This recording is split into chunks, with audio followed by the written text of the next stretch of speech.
Hello, BookTube. I've got a little mail for you on this Saturday. It's a little bit later than I usually film videos, but I decided to take the issue of lighting on directly and actually provide some lighting as opposed to yesterday's weird twilight effects. But my time during my days is still wonderfully, wonderfully subsumed in writing, a huge amount of reading, and also Project Harrigan. I'm hip deep in Project Harrigan, where I'm rearranging my books, rearranging them, reconceiving them into their final form. I hope their final form, which involves a number of different steps. The only thing that will make a Project Harrigan of this scale possible is to divest myself of several hundred books. That's the only way that it will work. Otherwise, you're just rearranging deck chairs on the Titanic. I have mainly managed to do that. That has opened up a little bit of space. It's that extra space that you need to start moving one item, one chunk from one area to the next. But equally important is the ideology behind Project Harrigan. You have to know what you're doing. You can't just be rearranging books willy-nilly. And that ideology has led to some really productive stuff. The only problem, actually, the only hindrance on Project Harrigan is that I would much rather conscript the heaving and toting of all of these books than do the heaving and toting myself. And that takes some doing in the age of COVID. But that still leaves time for some videos, including some mail. We got a little bit of mail here. I thought we'd go through it together. We got a couple of periodicals. The New Yorker, for instance, came. And I looked at this cover and thought, okay, where is the gag? Is it the light? Is it the crosswalk? Then I realized they're all monsters. I'm so typical. I'm so inured to the sights of New York that I didn't even realize that. Yeah, they're all monsters. It's a Halloween cover, and this issue is of interest mainly because there's a long piece by Adam Gopnik on Stephen Crane, and I believe actually I haven't actually checked, but I believe that piece is occasioned by Paul Auster's new book. Paul Auster, the novelist, his new book is about Stephen Crane. It's a work of nonfiction. Yeah. This is about Burning Boy, Paul Auster's big new book on Stephen Crane. Be very interesting. Of course, Adam Gopnik is sort of the literary poobah of the New Yorker, so he won't just write about Stephen Crane in that piece, although that'll be fascinating on its own. He'll also write about Auster. And maybe even a little about the book. So that's the thing that I'm going to go to first in there. And also we have, this time around, the TLS, another issue of the TLS, the Times Literary Supplement, the London Times Literary Supplement, the greatest literary journal in the English language, in my opinion. And this has lots of interesting things, but the most interesting thing for me is a movie review. It's Adam Mars-Jones, who is one of the great current practitioners of my own art, critical writing, book reviewing mostly, but here he reviews a movie. Here he reviews the new Wes Anderson film, The French Dispatch. And I read the review. It's just incredible. His last 6 or 7 pieces in 6 or 7 different venues on 6 or 7 different subjects have all been fantastic. This is a little too long to quote the whole thing, but I thought I'd give you one paragraph that is just amazing. He's not turning in a very favorable review of this movie.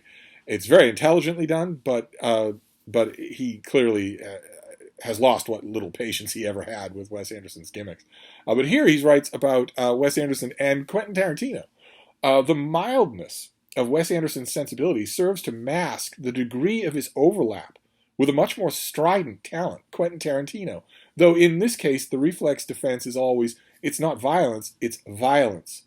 But both of them choose to upcycle, to be more generous, secondhand material, cultural artifacts bearing the marks of an earlier processing.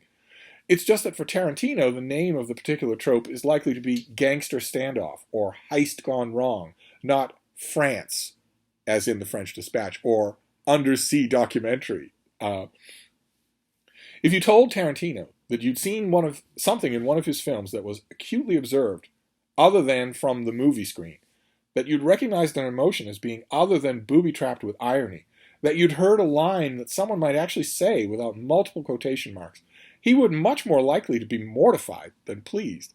That's terrific. That's a fantastic observation. Anderson doesn't disown sincerity with the same fierceness, but he seems to move towards it by an indirect route. That's terrific stuff. disowning sincerity. That's just great.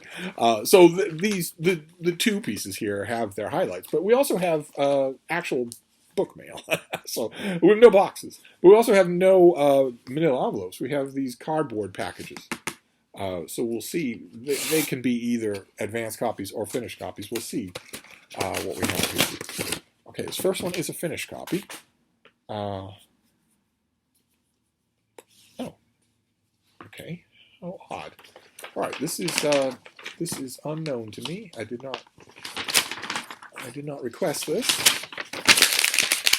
Let's see what we have here. So this comes out as a $25 hardcover in early November, and this is called Back to Japan: The Life and Art of Master Kimono Painter Kunihiko Moriguchi, by Mark Pettigene, who did The Heart, a Frida Kahlo book called The Heart that a lot of people will know. Back to Japan. Have we seen this already on this channel? I could swear that we have.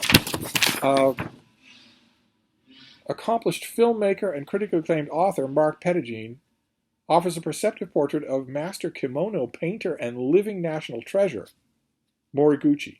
Did not know kimonos were painted. Did not know that. Known for innovating the craft of yuzen, a 17th century resist dyeing method. Through his visionary arrangement of abstraction and patterns, understands the centuries-old kimono to not just be an object to wear, but a canvas on which to create art. Art would not describe that sentence, but that's okay. Well, okay, fantastic. Well, I thought that his book on Frida Kahlo was pretty good, and I don't know anything about this subject at all. So it's a tiny little thing too. So I will, I think,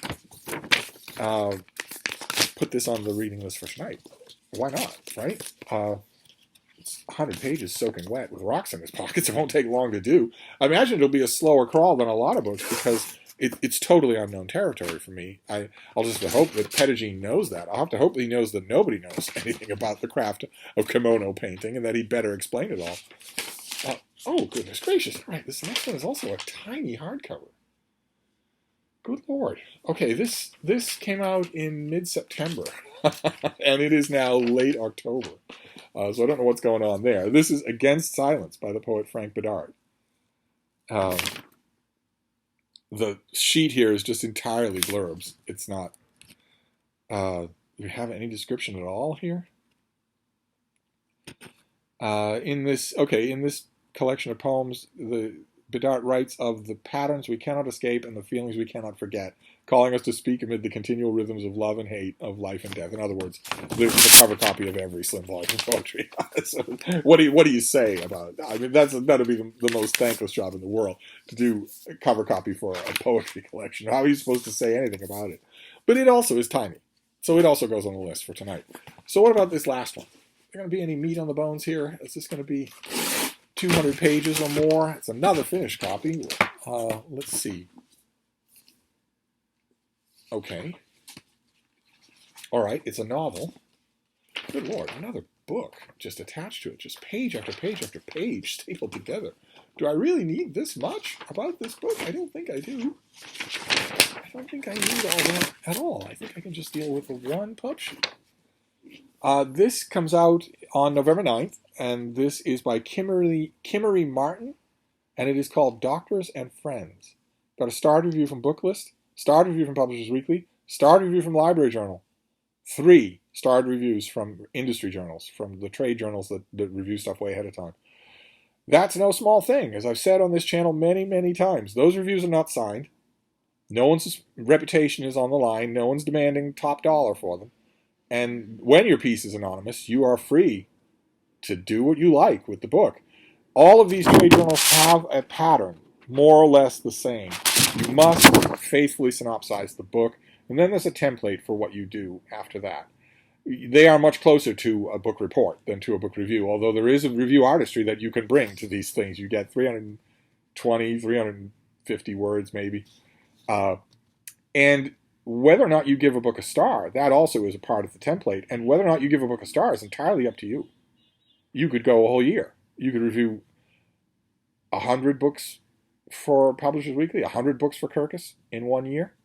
I know, such numbers are beyond imagination. No one could possibly do 365 books a year for Kirkus or anybody else. That's just fantasy. But maybe if you dropped everything else and didn't do anything at all, certainly you couldn't take 2 hours a day to talk to imaginary people on YouTube. You might be able to squeeze out 100 reviews a year for one of these places. And I know you'd have to be some sort of freak to do 3 times that much.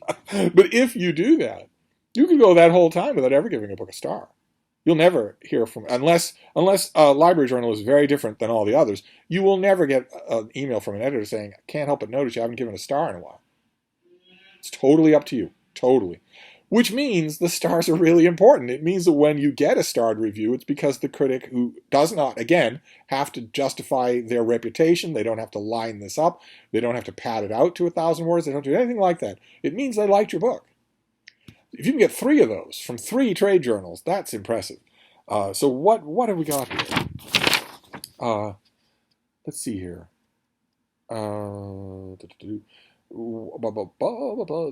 This is a prescient and deeply affecting novel centered around 3 female doctors and friends whose lives are transformed on the front line of a new pandemic. Written prior to COVID-19. Oh, come now. Oh, come. Do you honestly expect me to believe that? Do you honestly expect me to believe that a book with a pub date in November of 2021 was written, finished, sent to the publisher, and has been sitting with them this whole time in 2019? You honestly expect me to believe that? I don't. Not for a minute do I believe that. Anyway, unless the publisher, who is this? Berkeley. Unless some poor schmuck of a sub-editor at Berkeley was told, go through the slush pile and find plague books. Unless that happened, and that would be unbelievably cynical. We're talking almost 1 million Americans that have died. That would be incredibly cynical to do. But unless that happened, there's no way I believe this was written before COVID. None at all. But what have we got here?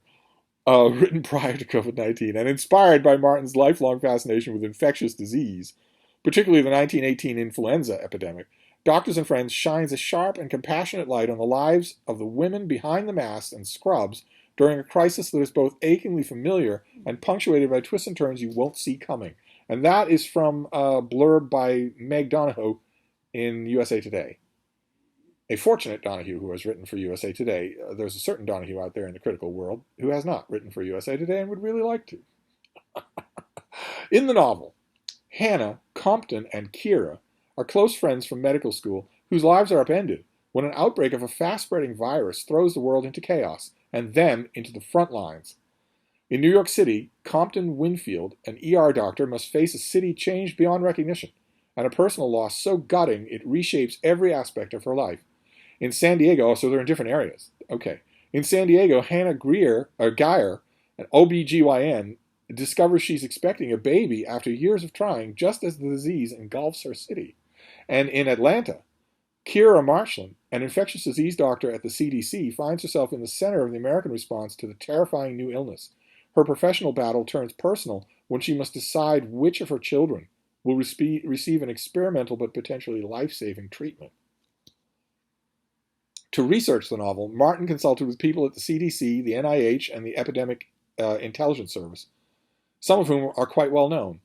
Originally conceived as a cautionary "this could really happen" tale that explored how the medical world would respond to a new strain of a highly lethal, very contagious virus, Doctors and Friends evolved to a more human focus when our reality was becoming eerily similar to the fictional world Martin had created. The result is a perspective most of us are unfamiliar with, a glimpse into the private lives of the medical professionals on the front lines, despite how profoundly our lives continue to be impacted by their sacrifice. Okay, don't use impact as a verb. Not ever. But what about the author? Kimmery Martin is an emergency medicine doctor turned novelist, so first-hand experience, not just research, whose works of medical fiction have been praised by the Harvard Crimson, Southern Living, the Charlotte Observer, and the New York Times, among others. A lifelong literary nerd, she teaches writing seminars and speaks frequently at conferences and bookstores around the United States. Okay. And she's on the board of directors at the Charlotte Mecklenburg Library in Charlotte, North Carolina. So I imagine she's got friends all over BookTube. That is a fantastic bio description for an author. This comes out on November 9th, so we have a trifecta here. There are 3 books in the mail. There are 3 things I'm going to read tonight. And I'm going to read this one with a great deal of humanity and loving kindness, but I'm sorry. I do not believe that any part of this was written before COVID-19. Well, that's 2 full years. I don't believe it. I just don't believe it. Maybe she had the idea. Maybe there was a pressy or a pitch to her agent or her publisher before then. The book had to have been written at the peak of COVID-19, unless this whole thing has been sitting at the publisher for a while. I don't know what to make of that one way or another, and I'm not going to investigate it either. Maybe I'll make a quick sidelong observation in that direction in my review, but otherwise I'll just concentrate on the book. It's just this is a case where, I mean, ordinarily you don't want to drag the headlines of your real world into a book review. But this is a case where that's completely unavoidable. This is the biggest historical event since World War II, and it affects all of us. And it's the only thing that'll be on the mind of anyone reading this book, and you will know that. As a reviewer, you will know that anyway. So there's no way not to do it. In this case, just don't belabor it, because this isn't meant to be a horoscope prediction, and it isn't meant to be nonfiction. So there you go. 3 books, all 3 of which I will read when I unplug and turn into a pumpkin. So we have Friends and Doctors and Friends, okay, by Kimmery Martin, about a worldwide pandemic and 3 friends who, obviously from the description, they had other lives planned. They had a medical profession, yes, but other lives planned. They weren't expecting that suddenly they were going to be round-the-clock shifts, wearing masks, protective makeup, protective gear, interviewed by people on the street, maybe hissed or booed or clapped or cheered by people on the street. They didn't imagine any of that, and then it happens to them. It's going to be fascinating to read. Then we have Against Silence, a slim volume of poetry by Frank Bedart. And finally, Back to Japan, about a legendary kimono painter by an art biographer, who's one other book that I read I liked. So not a big pile. I will get more than this done tonight, but they all go on the TBR. That's what I love about my mail hauls. They can actually be my TBR. So I'm going to wrap this up, but I'll be back. Thank you, BookTube.